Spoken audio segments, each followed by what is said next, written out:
Hello everyone, so today I am here to do a book review for you guys. It's been a hot sec since I did just a singular book review, but today's a very special day. It is the book birthday of one of my most anticipated releases of 2020 that I was so blessed to get early, and that is The Library of Legends by JANIE CHANG. Full disclaimer, this was sent to me by the author. JANIE and I are friendly.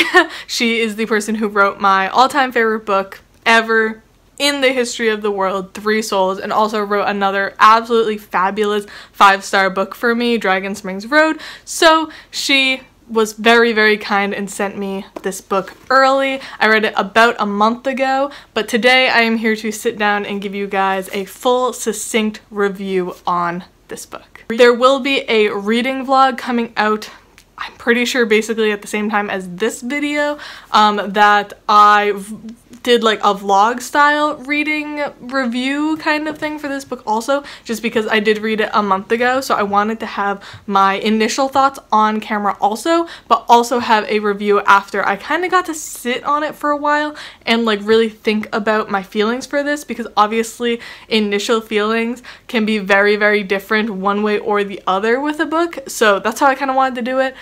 So there is a reading vlog for you guys to check out of me reading this book. But let's just get on in to my review for this. When I first initially read this book, I gave it a 3.75 out of 5 stars, and I do think I will stick with that rating for right now, which is obviously a little bit lower than I was expecting. I was expecting another 5-star book. Again, Three Souls and Dragon Springs Road, two of my favorite books. Three Souls, just it's amazing, and so I was a little bit let down by this, but as I've really sat on it, my disappointment in it has definitely lessened, and I definitely find myself looking back on this book just kind of eager to reread it, because basically going into this book I had expectations, like everyone has expectations of their favorite author's books, and both Three Souls and Dragon Springs Road were very different from this book. I definitely feel like with this book JANIE was going in a very different direction and trying out new things, which is not a bad thing at all. I think she did them very, very successfully, but as a reader I had expectations, and because of those, that is why I felt a little bit let down, because both Three Souls and Dragon Springs Road had these magical, fantastic, fabulous aspects while following very, very fleshed out characters, very introspective characters, and like very kind of personal stories, while this one is a lot more plot focused and a lot less about the characters, I guess I would say. This one also had very different writing. The writing in this was, I honestly didn't really recognize it as JANIE's writing for quite a while, because I've always said her writing is very simple but beautiful, in the sense that it's not using big fancy words or like beautiful flowery descriptions, but she'll have like a 5-word sentence that just punches you in the gut kind of thing pretty constantly. That's one of my favorite things in Three Souls, are those like very simple but impactful sentences, and this one didn't really have those until the later half of the book. So it definitely took me a little while to get back into the writing style of this, because it was just very different from what I was expecting. And now looking back on this, again, I definitely feel like I would like this even more if I reread it. I feel like it could easily go up to like a 4.5 out of 5 stars, just going in and knowing what I'm getting into kind of thing now. But if you guys wanted to know, that's what you're here for. Book review. This book follows, I believe it's 1937 when Japan begins bombing China. Is it World War II? Is it the beginning of World War II? I think so. They start bombing the city of Nanking, which is where like the rape of Nanking and everything happened. And basically there are these students at this university in Nanking who are being told that they need to flee because they're gonna get bombed and possibly die, and they need to flee to the west. And it follows this group of, I think it's 123 people in their kind of caravan of people moving out to the west. And these specific students are in charge of keeping safe the Library of Legends, which is a large encyclopedia basically of books cataloging Chinese history, culture, folklore, mythology, all of those kinds of things, which are very, very important obviously to Chinese people, and this university were the people who were in charge of taking care of it. And we follow a girl, Lian. I always want to say Layan. I've had to like repeat myself multiple times when talking about this book because I say Layan. It's Lian. We follow Lian, who is one of the students who she is actually at this university as a scholarship student because she didn't actually have a lot of money to be able to go to university, so she's there as a scholarship student.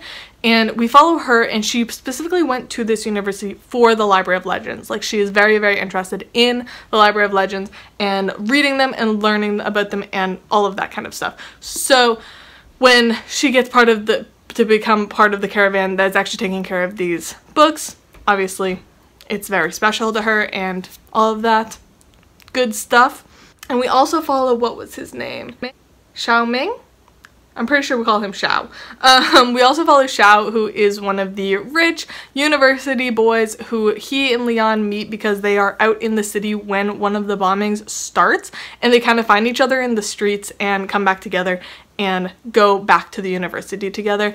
And Xiao and his servant, I guess she would be called, kind of like caretaker, is named Sparrow, and there's a certain little story happening between Xiao and Sparrow that might have to do with some Chinese mythology and folklore. That was definitely my favorite part of this book, was kind of learning about these two characters and their role in this myth. I love that. I almost wish there was more of that, to be honest. And we basically follow these characters as they go to the west. They lose people. There's a lot about the Communist Party. I learned so much more about Chinese history and like the Communist Party in this book than I even did from her previous two books, which I always say you learn so much from her books. They're basically mini history lessons. I learned so much about the Communist Party and kind of what China was doing to prevent the Communist Party, because one of Leon's friends is part of the communists, and we kind of watch what happens to her because it's very illegal to be part of this party and everything. And we also kind of have a murder mystery happen. There's a lot of things happening in this book. One of the things I personally didn't like about this book, but that I think other people will absolutely love, is the fact that this is a historical fiction book. I would still 100% count that as a historical fiction book. It has like fantasy book elements to it. Not as in like magic or dragons or something like that, but it has similar tropes to a lot of different fantasy books. Like, I would say, like, most of this book, as you can tell from the description, you're following characters moving from one place to another, which is a big trope in fantasy books. You always follow characters who are just like journeying together to another area, which is personally one of my least favorite fantasy tropes. It's one of those things that it's always book 2 that has characters just like walking for like 400 pages, and it's one of my least favorite things in fantasy, but it's obviously a trope that other people love in fantasy because they keep reading it. So I feel like that definitely made this feel a little bit more like a fantasy book rather than just a historical fiction, which I found really interesting. And also you have like elements of danger, like the bombings, and you have people dying, and you have like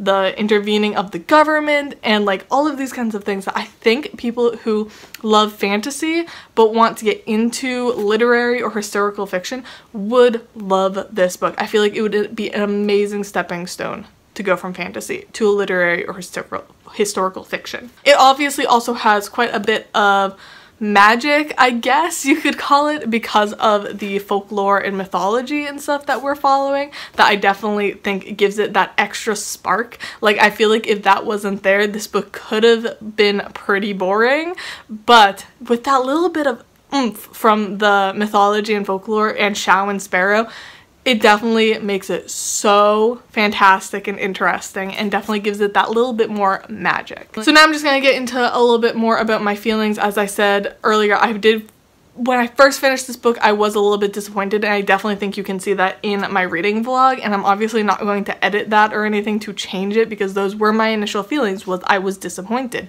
But again, as I've sat on this a little bit longer, I definitely feel like I enjoy it more as I think about it. I think I was just really thrown off by the fact that I was really expecting a similar book to Three Souls or Dragon Springs Road, and this just isn't. But also that's not a bad thing. Like, authors like expanding their horizons and doing new things in literature is great. So again, like I mentioned, I think if I reread this book, it would definitely go up like a full star point because I would know what I'm getting myself into. But a couple of other things that I wasn't the biggest fan of, again, was her writing was very different in this, that I didn't enjoy as much. And I also felt like the ending was weirdly paced. I would say from page like 300 to the end, which is like 60 pages, I feel like was both rushed but also not fleshed out enough. Basically, at the end of the book, we are at a specific place, and it like weirdly focuses a little bit too much on Leon and her family and like trying to get a job and stuff, and like it felt a little bit weird. And then like really rushed in a romance aspect. Like, I was kind of like, either take this 60 pages to flesh out this romance that is kind of hinted at through the rest of the book, or don't do the romance, because the romance was like 10 pages and then it was like 40 pages of her just like finding a job and stuff, and it was a little bit weirdly paced in a way that I was like, I understand why we were kind of seeing this side of things, because we were definitely trying to see like the other side of war and like how it affects people and what happens when you finally get to kind of a safe haven during a wartime and like what happens with that and safety. But also there was this romance aspect, and I feel like neither one were done well in the end. Like, neither of them were fleshed out enough. Like, I didn't get enough of the aftermath of war, or like aftermath of this travel, but I also didn't get enough of the romance.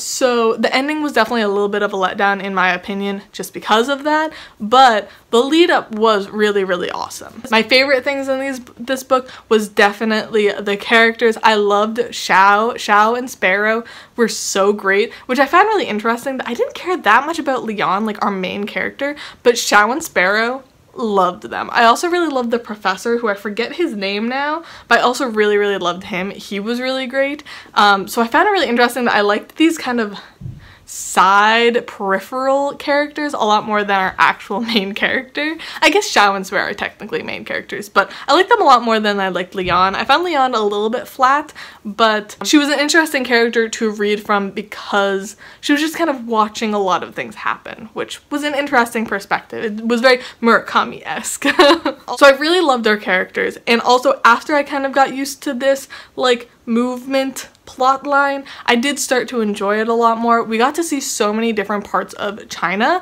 that as I was reading it, I recognized so many of the different like cities and areas that they were moving through, and also it again was such an amazing history lesson because I definitely didn't learn about this in high school history classes, so it was definitely very educational in that way, that I was just like, I really love learning about these kinds of things. That's why I read historical fiction a lot. Like, I love historical fiction because it's interesting, but also because it does give you these mini history lessons interspersed in a story, which is my favorite way to learn. Let's get real here.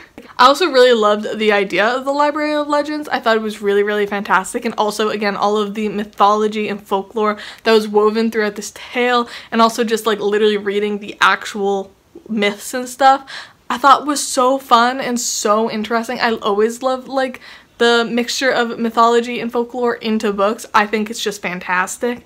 I don't know. I always have really enjoyed it. Loved the Percy Jackson series. Maybe that's where I got it from. And you can't tell, but I do have a ton of highlights and like underlines in this book. I just literally don't have physical tabs to put in right now. Haven't gotten to go to the store in a while and get new ones, so I'm all out. But there was so many things happening in this book and so many things to track, and so like especially towards the end, so much beautiful writing that I had so many highlights and underlines. But yeah, that is basically all I have to say about this book, which, I mean, I've been filming for like 15 minutes, so that was a decent amount to talk about. But yeah, I definitely think that this book will get better for me personally upon reread, but I think this will be an amazing book for a lot of people. I just am one of the few people on BookTube who doesn't like fantasy, which 99% of people on BookTube love fantasy. So I think this will be amazing for that 99% of people because, again, this will be a great stepping stone from fantasy into literary and historical fiction because I know a lot of people have been trying to like broaden their horizons of reading recently. This will be a great book to try that out. The story was great, the writing was great, all of it was really fantastic, and I ended up really enjoying this, even if it was a little bit of a disappointment when I first picked it up, or well, first finished it. So I will settle right now for a 3.75 out of 5 stars. It wasn't perfect. It wasn't the type of story I personally probably would have picked up, but I'm really happy that I picked it up. JANIE Chang is always making me read new things and learning new things about 1930s China, and I'm so happy that I got to read this early. Anyways, I hope you guys all decide to go out and pick up this book, especially if you're watching this right when it comes out. Definitely go and support your local bookstores and authors who are having books come out right now because they all really need your support. So go out, check out your independent bookstore, ask them to get this book for you so you can purchase it from them and support some awesome authors. But anyways, I hope you guys all go out and pick up this book, and I love y'all, and I'll see y'all soon. Bye!